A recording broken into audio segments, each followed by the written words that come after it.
Hello, I'm Brenda Power, Medicine Woman. This is Medicine Woman Solution, and it is good to be here today. I feel like I've thrown together. This is me looking extremely tired. I shouldn't tell you all this, but it's, can I function? Well, it depends on if Spirit's here. Yes, Spirit's always with you. When you learn to walk and talk and breathe and dream it, Spirit will pick you up when you need it. There are days that just being disconnected, you will really feel like shit. I have seen people's energies where they've been separated energetically with their self. I've seen soul pieces, missing out of people, and people wonder why they can't be themselves. You'd be amazed and surprised that without spirit, you can feel yourself being shit. Now, Brenda, why would you say, I'm not with my spirit? Okay, you are spirit. Yes, that is true. You are the mirror image of, or the mirror consciousness of spirit. That is true. So you also have a soul recorder, but you also created an alter ego. This alter ego is something you breathe life into. Okay, just to let you know, what does that mean to breathe life into it? The book, The Red Lion. In The Red Lion is this guy says, oh, I'm going to have immortal life.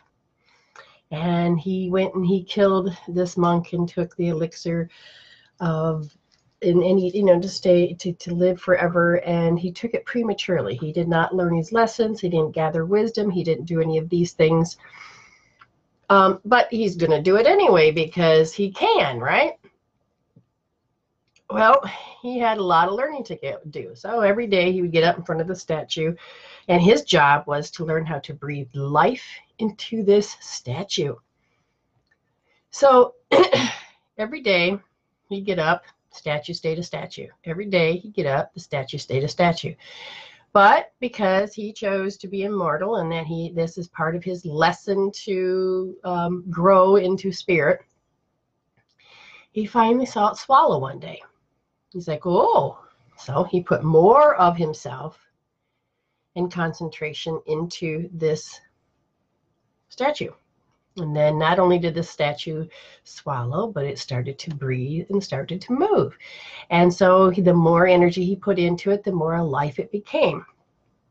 Until one day, this alter ego, this statue, which is him, started to get nasty. Talk back, be mean, chastise the one that brought him to life. Kind of like what we do with God, right? And just mocked him, just was being mean. I can do anything without you. I don't need you. And slowly but surely, it's like, why are you being mean to me? I gave you life. And, most mothers understand this with their kids. And what happens is that then this alter ego just becomes nasty and all this. And then finally, this immortal man begins to die. He's on his last breath, and he doesn't understand what he did wrong in his spirituality of his growth. And then he gets an epiphany. And this is what I like to teach you guys, is how to get there. He's like, oh my God, I spent years breathing life into this statue to make it real. And he says, I don't have to keep giving it my energy. I don't have to keep supporting it. I don't have to keep doing that. And so he started to ignore it. And it's still mocking him and still treating him like crap. And he's like, every day he's determined, I'm not going to give it my energy anymore. I'm not going to feed it. Now, this is what you understand, this alter ego. This is what we do with our emotions and we experience life. We gave it life. We think, we give it our emotion, we give it our energy. I'm not telling you overcome. I'm telling you to heal it so that you can take the energy off of the statue.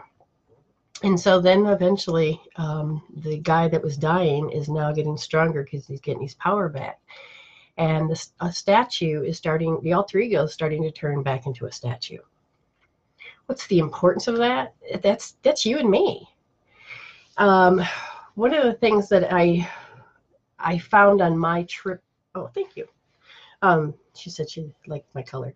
One of the things I found on my journey to get where I am today is simply that emotions are magnetic, and we attract that through our thoughts. And when we use in our heart and our mind together, it creates this magnetic pull. So inside of our receptor molecules is like the door, and the chemical peptides is like the key. So it locks in and it opens it and activates it. And that's what happens. Our thoughts and our emotions come together and activate it, and we start to breathe life into this alter ego without spirit. And every day we wake up and we are continuously creating this illusion. And so we're beaming our consciousness into this body. There are several bodies that are happening because you're talking about string theory, dimensions. And sometimes when you meditate, you'll beam yourself into the body next to it, but not quite into it. And you can't find your keys. You stumble around. You can't feel grounded. And a lot of times when we have a bad situation, a chaos, a trauma, a drama, sometimes we'll kind of decide we're not going to beam into this one fully. We're just going to beam right over here because we just can't, because the experiences that are happening in our life are too dramatic. And it's very important to understand you do not have to be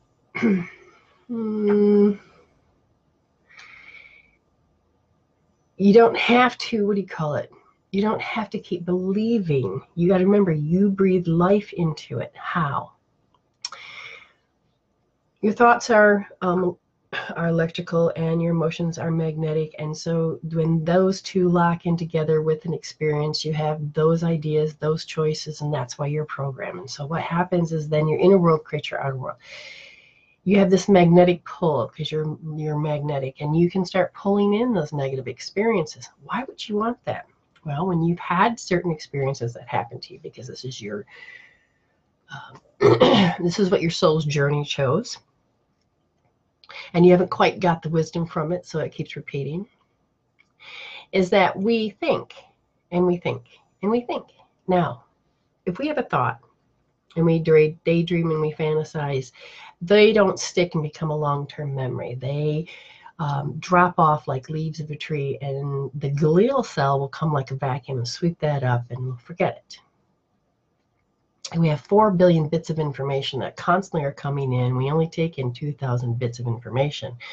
We delete, distort, and generalize everything that comes through our senses. And we look for things that are familiar. We make sure that we're constantly safe, secure, and stable.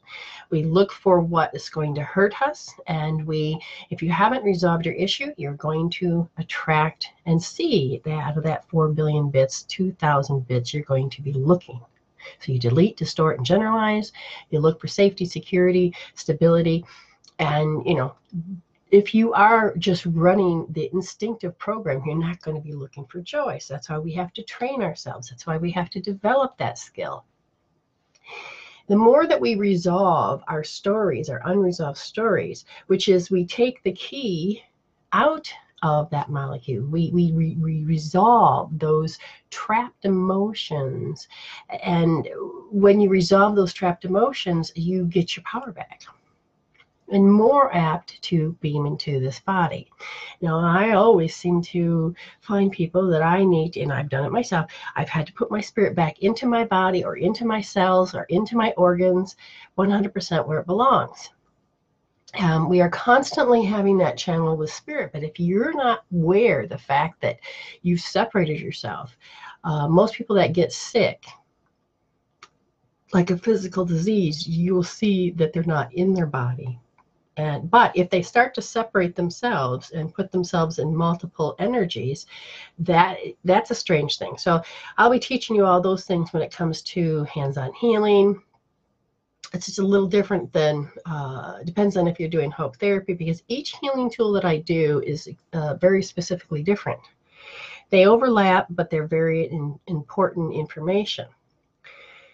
So in the next coming months, we're going to take adventure of how we're going to design the classes.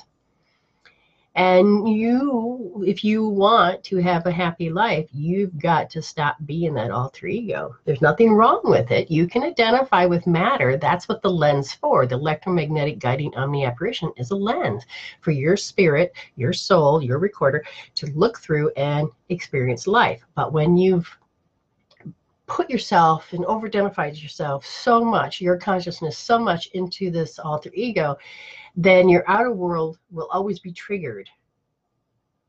And in your outer world will constantly trigger your inner world that this is the way you have to behave. Instead of you being the authentic self and saying my inner program is my choice. And I'm the one that gets to decide what gets to be triggered.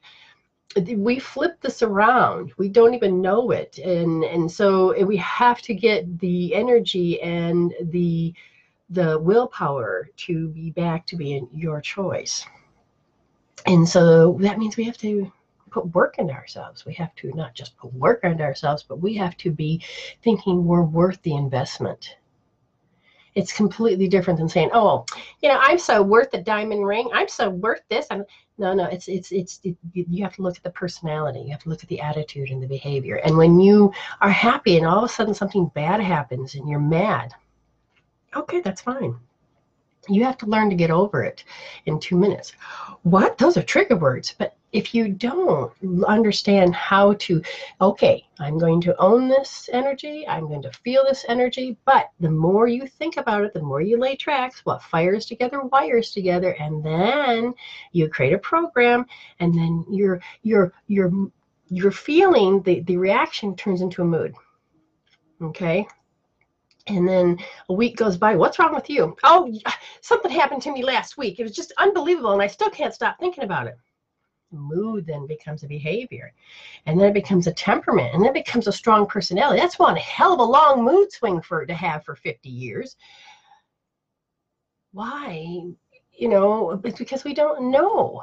We don't know, just like that man. We don't know that we can take and stop breathing life into it. We want answers. We want everything to make sense. And that's what sanity is, that everything is secure, safety, stability, and joy. But when you don't feel safe, you don't feel secure, and the stability, emotional stability, mental stability, and we are stuck on stress mode, then you're going to train yourself to always be in stress, always be in hell, always be. And it's time to upgrade this, people. And a lot of the things that have to be upgraded has to be the fact that you are consciousness, and that you have to become more conscious, not self-conscious. Oh my God, people are staring at me. No, to become conscious. A live meditation is where you're living, and you are choosing to drop your brainwave down in a way that you are in your authentic self and looking at life, how it's happening to you. And you're like, that's my response. That is responding to something inside of me. I'm magnetically pulling this in, and learning about cause and effect, learning that you are both the cause and the effect. And you can then learn as a soul that I don't really have to participate in this. And this is where it gets tricky, because we've had many, many years. I don't know what's going on with my bangs. Just let it go. To do all this. Now, why do I want to teach you such in-depth information? Because I think if you understood it, you're going to go, fuck, I don't want to do that. And it's not about ego, where it's like, I'm blaming you. No, get out of ego. I'm not blaming you. I'm not blaming anybody. I'm helping you understand the foundation of who you are. I'm helping you understand, and I'm trying to take the mystery out of shit. You don't need to always live in the woo-woo mystery.